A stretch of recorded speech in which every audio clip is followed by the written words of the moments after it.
muammoni gapirishdan yechimini ham ber endi. Nimaga yechimni mendan kutyapsiz? Men ekofaolman. Ekofaol sifatida muammoni ko'taraman. Nega oylik to'lanayotgan, o'zing saylab qo'ygan deputatdan so'ramaysan haqqingni-da, men bitta masalan olib chiqqan odamga shapaloq berasan. Bo'lar, nima qilar? Bu gapiribdi, qani aka ko'rsat menga. Ishlash kerak, kechirasiz, siz ham turishingiz kerak.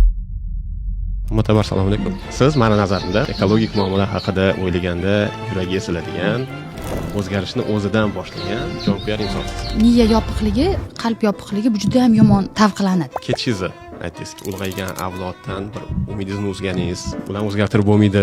Tizimni o'zgartirish, kattalarni o'zgartirish juda ham qiyin. Fojia emasmi?